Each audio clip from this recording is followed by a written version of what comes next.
The concept of equality has evolved over centuries, shaped by philosophical, political, religious, and social developments across cultures. Below is a summary of its birth and development as a principle applied to cultures and ways of life, tracing key milestones and shifts in thought. As we trace its history, remember, there is nothing in scripture or nature that supports the idea of equality. It is 100% an invention of people seeking legitimacy for what ought to be excluded. In ancient Greece, 5th to 4th century BCE, thinkers like Plato and Aristotle discussed justice but not universal equality. Aristotle, for instance, justified hierarchies, arguing that some persons were naturally suited to rule, e.g., men over women, free citizens over slaves. However, Stoicism, 3rd century BCE, introduced the idea of universal human dignity, suggesting all humans share a rational spark, regardless of status. Major religions laid groundwork for equality. Judaism, circa 1000 BCE onward, emphasized the equal worth of individuals before God, though social hierarchies persisted and their scripture authorized the extinction of whole peoples due to their fallen state. Christianity furthered this with teachings like, "There is neither Jew nor Gentile, neither slave nor free," Galatians 3 verse 28, promoting spiritual equality. Buddhism, 5th century BCE. And later Islam also stressed moral equality, though cultural practices, jizya tax imposed on non-Muslims, limited equality in practice. In most ancient societies, e.g., Mesopotamia, India, China, rigid hierarchies based on caste, class, or gender dominated. Equality as a broad social principle was rarely applied, with exceptions like certain egalitarian tribal structures. Medieval Europe, Asia, and the Islamic world were structured around feudal or caste systems, where equality was not a governing principle. In England, the Magna Carta introduced the notion that even kings were subject to law, a precursor to legal equality. Equality applied only to nobles, not the broader population. The Renaissance, 14th to 16th centuries, revived interest in individual dignity, while the Protestant Reformation challenged ecclesiastical hierarchies, indirectly promoting ideas of equal access to spiritual truth. Thinkers like Erasmus emphasized universal human worth. The Enlightenment, 17th to 18th centuries, was a turning point. Thinkers like John Locke argued for natural rights, life, liberty, and property, belonging to all individuals. Jean-Jacques Rousseau's Social Contract, 1762, posited that legitimate government rests on the equal consent of the governed, challenging divine right monarchies. The U.S. Declaration of Independence, 1776, famously stated, "All men are created equal," though this initially applied primarily to white, property-owning men.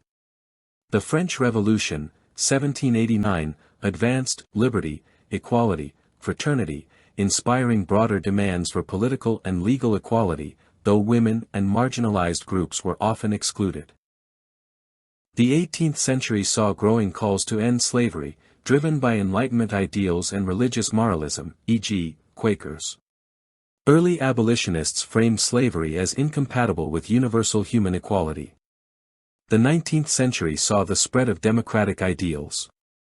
The U.S. expanded suffrage to most white men, while European revolutions, e.g., 1848, demanded broader political equality. However, racial and gender exclusions persisted. The transatlantic slave trade's decline as the African and Islamic trade continued, Britain banned it in 1807, followed by others, and the U.S. Civil War, 1861 to 1865, marked major steps toward racial equality in the West, culminating in the U.S. 13th Amendment, 1865. Still, systemic inequalities like Jim Crow laws persisted in the U.S.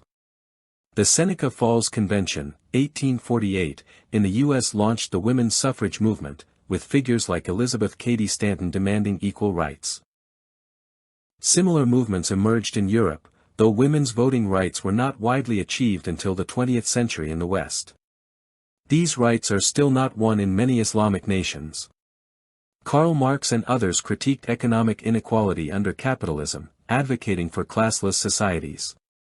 These ideas influenced labor movements, pushing for workers' rights and economic equality. By the mid-20th century, many nations in the West granted women suffrage, e.g., U.S. 19th Amendment, 1920. Switzerland, 1971. Universal suffrage became a hallmark of democratic equality, though barriers like literacy tests persisted for marginalized groups. The U.S. Civil Rights Movement, 1950s, 1960s, challenged racial segregation and discrimination, culminating in laws like the Civil Rights Act, 1964. Similar struggles occurred globally, such as anti-apartheid in South Africa. Post-World War II decolonization, 1940s, 1970s. In Africa, Asia, and the Caribbean framed equality in terms of national self-determination, challenging colonial hierarchies. Second-wave feminism, 1960s, 1980s, expanded equality's scope to include gender, sexuality, and reproductive rights. The Universal Declaration of Human Rights, 1948, codified equality as a global principle, stating all humans are born free and equal in dignity and rights. This influenced national constitutions and international law, though enforcement varied.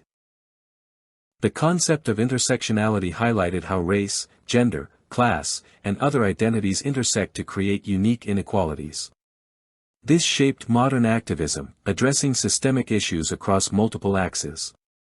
Global movements for LGBTQ+ equality gained momentum, with milestones like same-sex marriage legalization, e.g., U.S., 2015, Taiwan, 2019. However, progress remains uneven, with some cultures resisting these changes. Debates over wealth inequality intensified. Global South nations continue to push for equitable treatment in trade and climate policies. The Internet age raised new questions about access to technology and information as a form of equality. Cultural equality also became a focus, with movements to preserve indigenous languages and practices. Equality's application varies across cultures. Some societies prioritize collective equality, e.g., communal land rights in African traditions, while others emphasize individual rights. Cultural practices, like honor-based systems in parts of South Asia, can conflict with Western egalitarian ideals. Progress toward equality often faces resistance, from religious fundamentalism to populist movements. For example, some regimes restrict women's or minority rights, citing cultural or traditional values. Despite legal advances, practical equality lags. Gender pay gaps, racial discrimination, and unequal access to education and healthcare persist globally. Even though the concept of equality emerged from philosophical and religious ideas of universal human worth, and expanded through political revolutions, social movements, and global frameworks, it is an undecipherable ideal without objective correlates. During the 20th to 21st centuries, the push for intersectional and global equality has only made the idea of equality more diverse and even less able to be measured.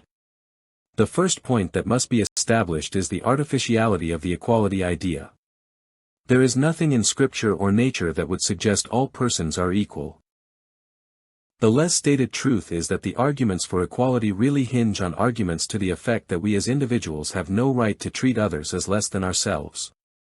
This position is seen especially in the draconian response to what is called racism, which is perceptions that white people have experienced an advantage over other races or expressed a right to what is wanted by others. If whites have more wealth, then they have an obligation to share it, in the name of equality. This obligation of whites to remove oneself from desired positions was borrowed from the feminist movement.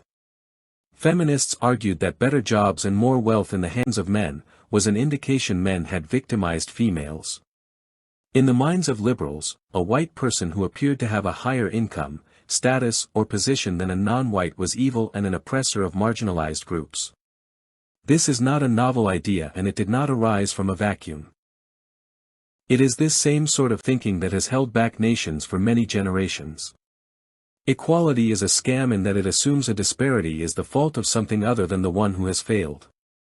If we do not all cross the finish line abreast, then those who lagged behind the winner suffered some sort of unfairness at some time in their life. The absurdity of such thinking is easier to see when talking about a foot race, but it is an absurdity easier to hide when speaking of positions of power. If the basketball team can hire mostly black players because they have proved to be better basketball players, but to suggest white men make better CEOs will bring down the wrath of the entire liberal establishment on your head. Indeed, to even hint at any advantage whites have that is not unfairly gained, is considered racism. Any disparity at all that favors white is in itself a sign of racism. Whites, according to liberals, cannot have the slightest edge over any race without it being rooted in some evil whites employed to hold non-whites down. This thinking goes so far as to react to whites wanting their own space or institutions as proof whites are racist. The assumption is that whites only want their own space because they cannot compete with other races. Whereas non-whites creating their own spaces is just a desire to get away from the unfair tactics of whites. Whites cannot leave non-whites, nor go into areas where whites are not wanted. They cannot succeed on their own abilities nor fail because of the actions of others. If we are white, we are racists, according to the thinking of liberals. Whatever you think of this, whether justified or not, it is all the result of believing equality is the norm. But if it is, then we need a better understanding of it both in its absence and its fulfillment. What does a world of equals look like? What factors generate inequality? It is a simple matter to claim whites have wealth and power because they oppressed other races, but whites are a small minority, so how were whites able to gain such an advantage? To even admit that whites could oppress other races is to subscribe to them a considerable advantage. This is akin to those who claim the Jews rule the world.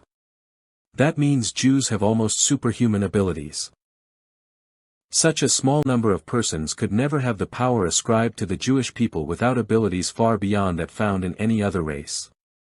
The confusing thing is that minorities say they are oppressed in their own nations by whites who hold them down and prevent them from success.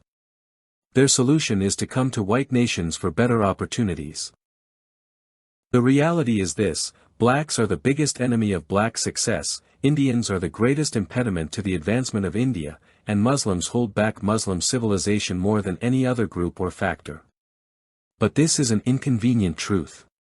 If whites were the problem, Western nations would be the last place non-whites would want to come to. We are the solution. This is why we attract so many other races to our homes. However, to get back to the issue. Minorities believe they are discriminated against in their home countries, and so, they want to come to the West. In other words, they believe they will be better off in a Western nation than they are living among their own kind. They will acquire equality in the West but not elsewhere. But what does equality mean? Let's assume they are poverty-stricken in their own nations. So, they believe they will gain economic parity with white people by coming to the West.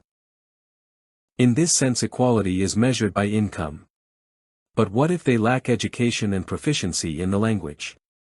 Is it equality for them to be paid the same as someone who has better qualifications?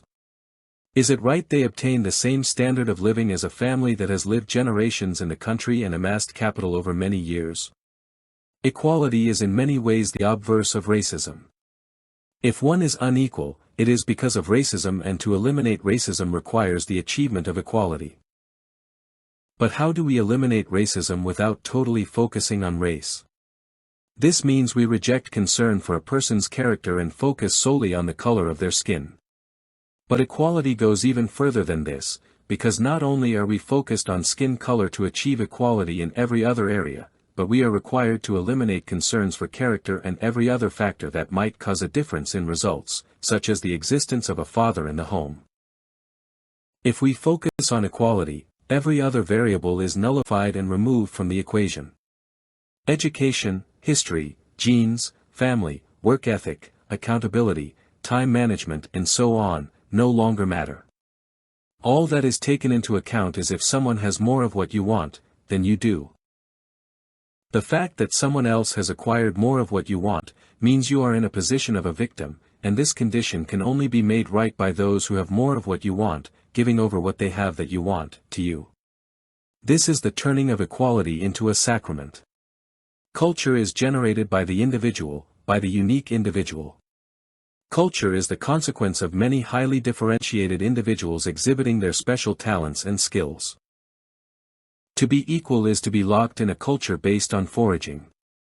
The very concept of economic development presupposes the development of superior individuals exhibiting superior talents.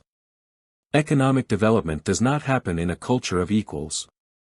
Development presupposes the presence of superior individuals. The only way we can have equality is by sacrificing progress and ultimately, by destroying civilization. Because civilization never arose in a culture intent on keeping everyone in a state of equality.